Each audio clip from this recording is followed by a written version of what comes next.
Hello everyone and welcome to another important session of next Saviours Essential Question Series for NEET PG 2025. Today we are going to have a discussion on the important CT and the MRI images which are kept in your examination related to radiology. The questions are related to the hemorrhage, the ischemia, the tumors and the infections distinguished with the other ones. This is all we are going to talk about.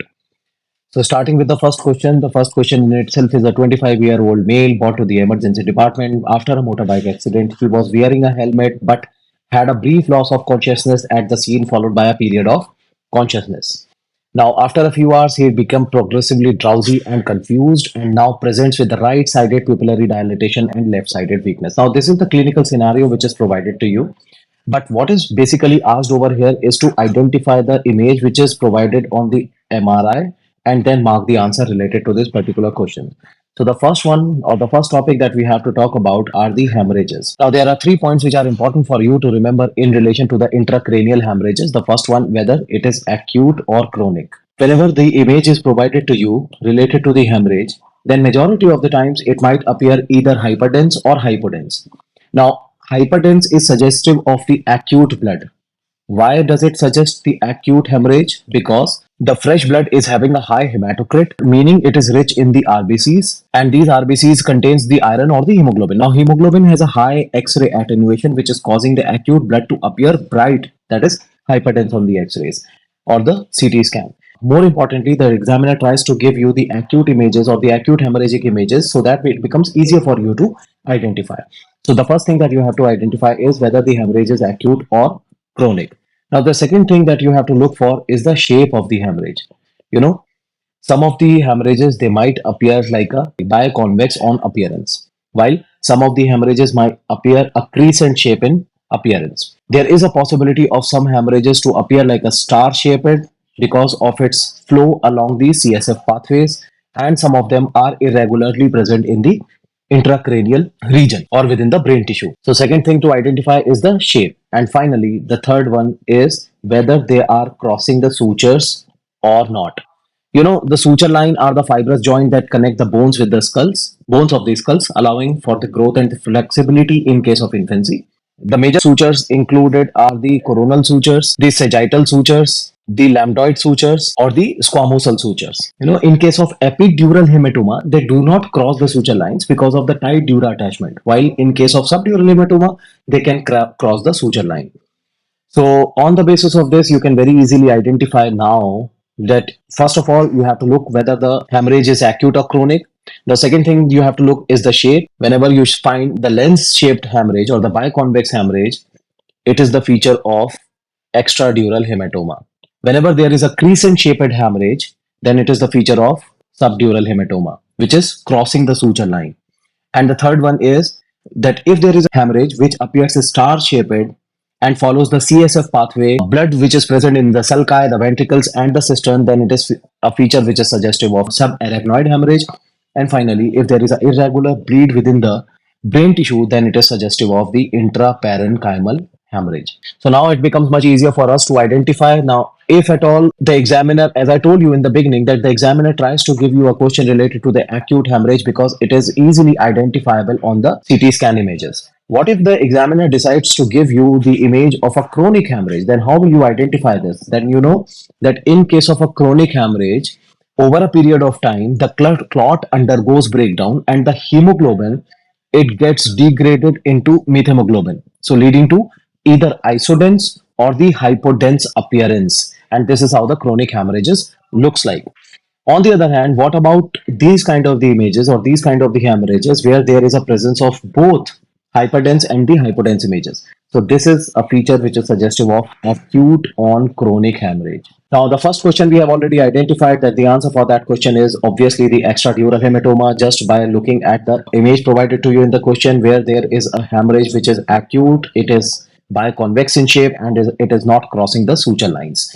On the other hand, if you look at another question related to this particular session, like a 55-year-old male presents to the emergency with a sudden severe headache described as the worst headache of his life.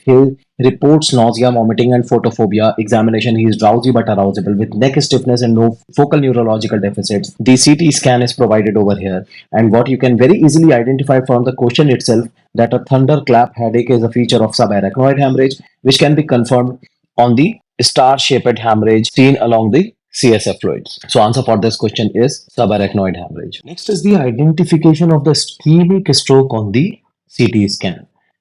There are 4 points which are needed to be remembered. That the first one is that they appear hypodense. Now, why they do appear hypodense on the CT images? Because the ischemic stroke, it results from the lack of the blood supply. So it results in cytotoxic edema. And the edema causes water accumulation, which has a low attenuation on CT. That is the reason why it appears dark or hypodense. Now, point number two, the examiner typically asks you about the early signs or the early features of ischemic stroke on the CT scan. That this is the normal sulci in the appearance. But whenever there is a ischemic stroke, then there is a loss of this sulci. And that is known by the name of sulcal effacement. One of the sign of early ischemic stroke is sulcal effacement. Sulcal effacement refers to the loss or narrowing of the normal sulci or the brain grooves on the CT scan, which is due to the cerebral edema. And why does it happen? It happens because the brain cells, they undergo cytotoxic edema, causing swelling of the brain tissue, which compresses the adjacent sulci. So as a result of which, the normal CSF fluid filled sulci, it disappears, making the brain surface appear smoother or flattened. Another finding is that you can very clearly identify is the presence of the gray and the white matter differentiation, which is very clearly identified normally. Now, what happens in case of ischemic stroke, that this neurons and the glial cells, they swell, and over a period of time the infarcted tissue undergoes liquefactive necrosis, making the area more hypodense. So there is obviously a loss of gray and white differentiation, which is the second point that the examiner typically asks you. And finally, specific to the middle cerebral artery stroke is the insular ribbon sign, which is blurring of the insular cortex. And insular ribbon sign, it refers to the loss of a normal differentiation between the insular cortex and the adjacent white matter on a non-contrast CT scan of the brain. It is an early sign of middle cerebral artery infarction, indicating the cytotoxic edema due to ischemia. So this is another sign that they used to ask in particular in reference to the individual question, that is insular ribbon sign, which is a loss of a normal differentiation between the cortex, insular cortex, and the adjacent white matter on the NCCT brain. Next in the line are the discussion of the tumors. Majority of the tumors are having a similar clinical finding of headache, blurring of vision, some of the neurological features, but majority of them are made to be identified of the MRI findings. Now, if you look at this question, a 52-year-old female presenting with a progressive worsening headache over the last 6 months, along with the occasional episodes of blurry vision and mild personality changes. Now, there is a denial of any seizure or focal limb weakness. On examination, there is no neurological deficit, but papilledema is noted on the fundoscopic examination. So you see, whenever you deal with the questions related to the intracranial tumors, then these are the clinical features which are very much overlapping. It is not very much of, you cannot differentiate just on the basis of the clinical feature and mark the correct answer in the form of the diagnosis. This lesion appears bright or hyperintense compared to the brain. Now, this could indicate either a T2 hypersensitivity or the post contrast enhancement.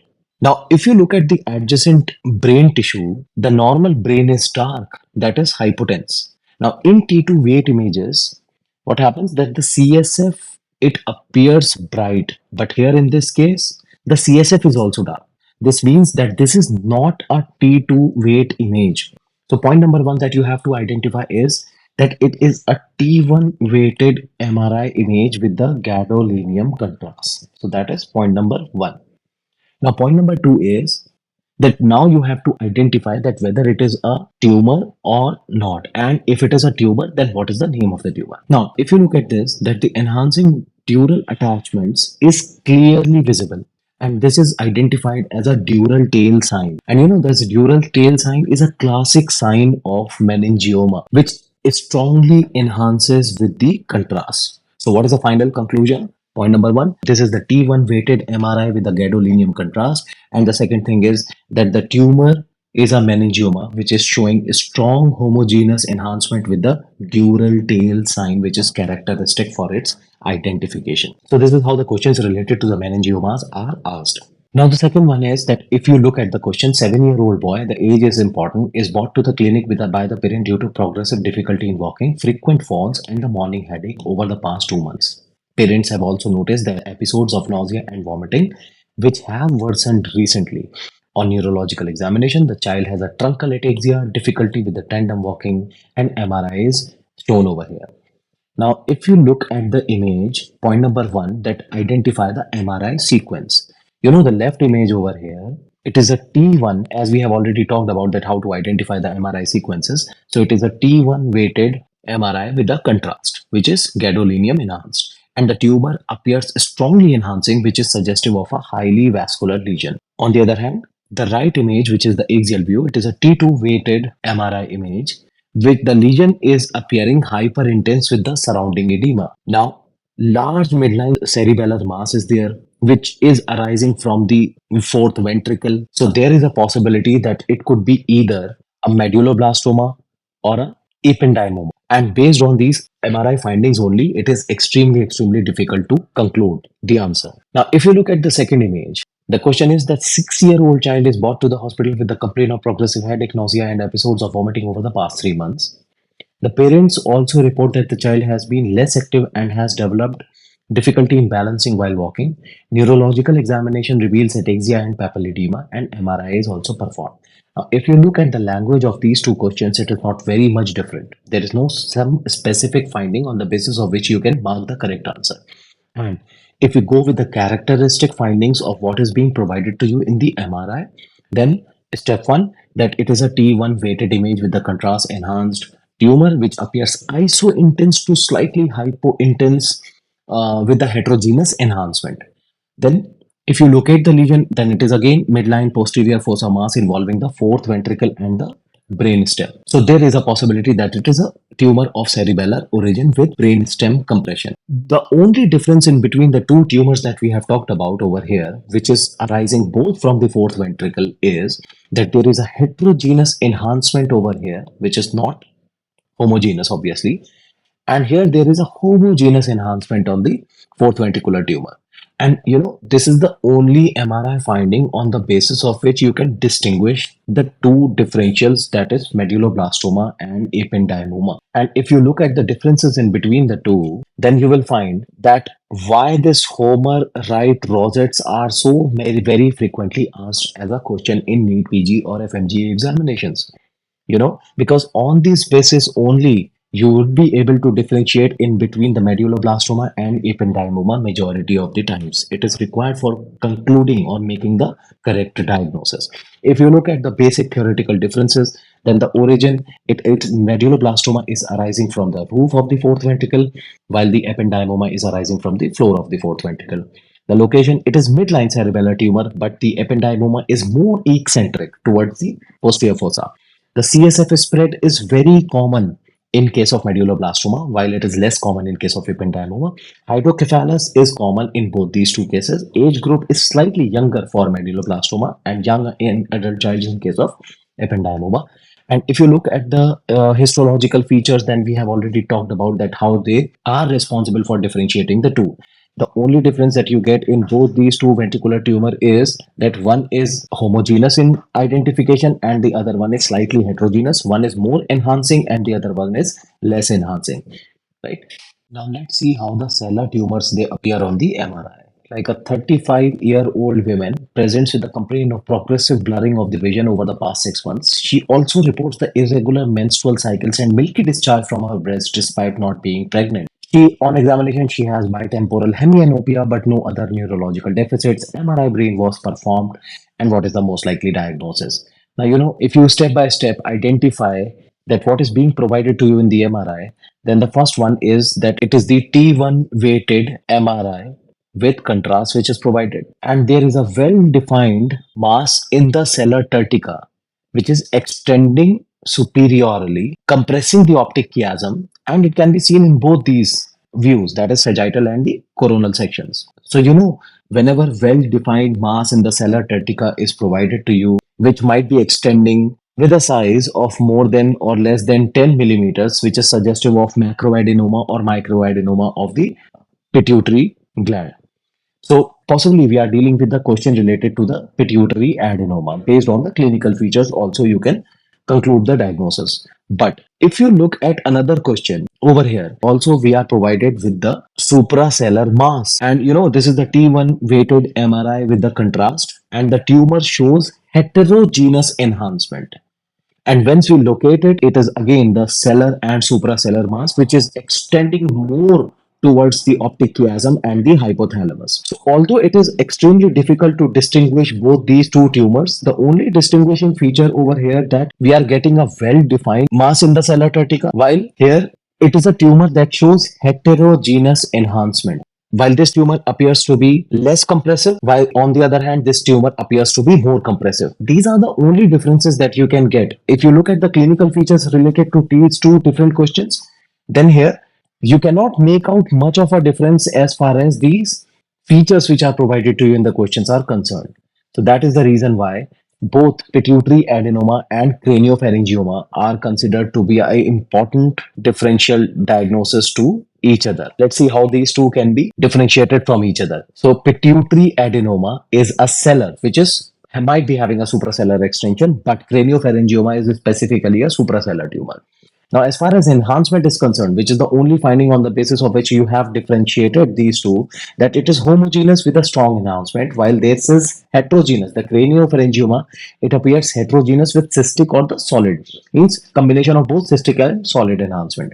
Now, cystic components are common in craniopharyngioma. The calcifications are also common in craniopharyngioma, but these calcifications they appear better on CT scans. And the compression of the optic chiasm is a common finding, which is a classic feature for the craniopharyngioma. While all they can appear in case of pituitary adenomas also, but it has to be a large tumor for that. And as far as hormonal effects are concerned, it might result in prolactinoma, Cushing's, or the acromegaly, which are the features of pituitary adenoma. While craniopharyngioma, there could be a diabetes insipidus or the growth delay. So, not much of a difference can be made out based on the clinical features only. All you have to remember, all you have to identify based on these two differential is the enhancement and the location, that is sellar or suprasellar, and the compression of the optic chiasm. If at all it is provided to you, then probably the answer they are asking is related to the craniopharyngioma. So this is again a sellar tumor which is very, very difficult to be recognized on the basis of the MRIs only. Now let us talk about another question. So first of all, you have to identify the MRI sequence, and this is the T1 weighted MRI with gadolinium contrast, as you know we have already talked about.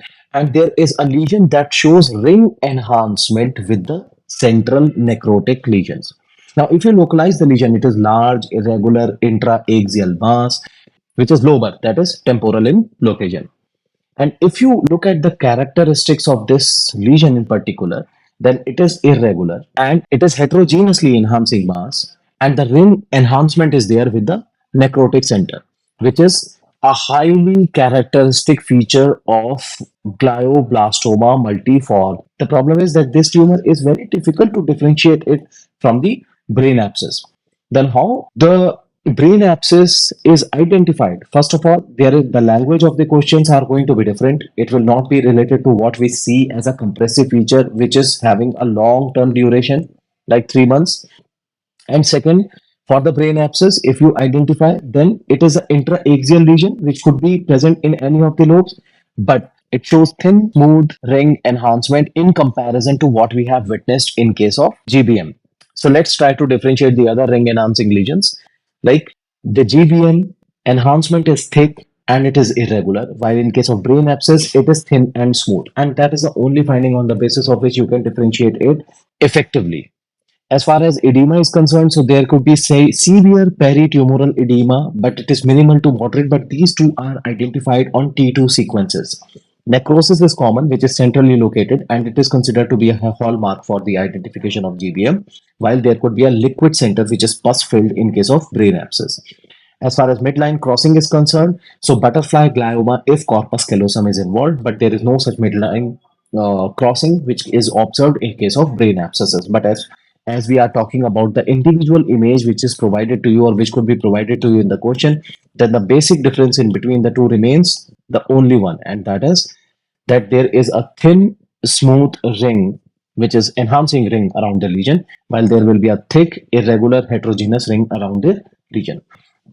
On the basis of which the GBM and the brain abscesses could be differentiated. So once we have talked about the infections, so there are the MRI findings which are very, very frequently asked in relation to this topic of infection also. Whenever you see a multiple ring enhancing lesions with the hypointense center, which could be distributed in supratentorial and infratentorial regions, often located in the cortical or subcortical junctions, basal ganglia, or periventricular regions, then these are identified as tuberculoma. On the other hand, when you see multiple hyperintense or cystic lesions which are scattered throughout the brain parenchyma, and some lesions shows a central dot which is also known as scolex, and this is the pathognomonic feature for neurocysticercosis on the MRI. So let us see that how these two things or how these two diseases are differentiated from each other. What is the difference in between the tuberculoma and the neurocysticercosis? As we have talked about, the number of lesions are multiple and they are smaller. In case of neurocysticercosis, they are multiple and they are smaller. But in case of tuberculoma, they are fewer but they are larger. These are the lesions in the case of tuberculoma. Another point is the enhancement, that the ring enhancing colloidal stage, that is the first stage of neurocysticercosis. This is a ring enhancing sort of a lesion, while there will be thick nodular ring enhancement in case of tuberculoma. Edema is mild to moderate. Severe vasogenic edema is seen in case of tuberculoma. The scolex, central scolex, is a hallmark feature for neurocysticercosis that we have already talked about, and how does it appear on the MRI also, particularly on the T2 weighted sequences, and these are particularly absent in case of tuberculoma. This is basically the MRI of the two conditions, that is tuberculoma and the neurocysticercosis, are differentiated and are identified as a one-liner. Now let's talk about another question here. This thing seems to be like neurocysticercosis, but actually it is not. So what it is that we are talking about? So this is a ring enhancing lesion with eccentric target sign. So there is a central hypointensity with the brighter rim. And as you have identified already, the sequence of the MRI, it is T1 weighted with gadolinium.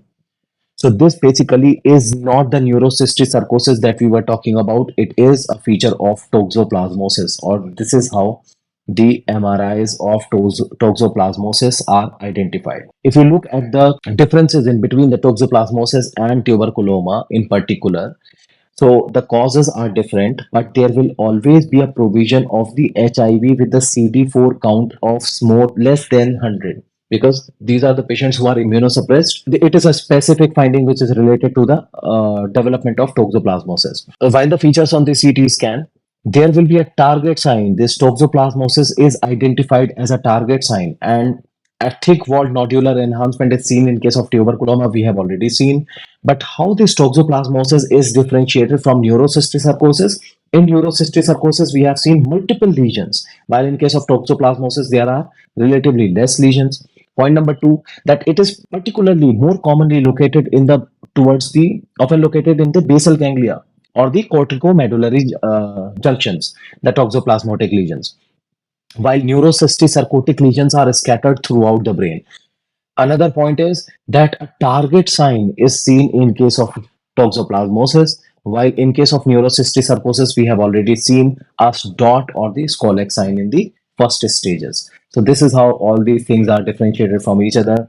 It is very difficult and it requires multiple time practices in order to conclude the correct answer.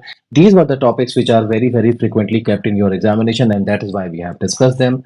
We just hope that the session was of some help to you. All the best for your future examinations. In order not to miss any update, please join our Telegram group. The link is provided to you in the description. And remember, please don't get deviated by the news of whether there is an exam delay or not, whether the exam is happening on the time or not. It has nothing to do with you as far as preparations for yourself are concerned. It should not impact you. You should be having a target like the toxoplasmosis sign. All the best for your future. Thank you for listening.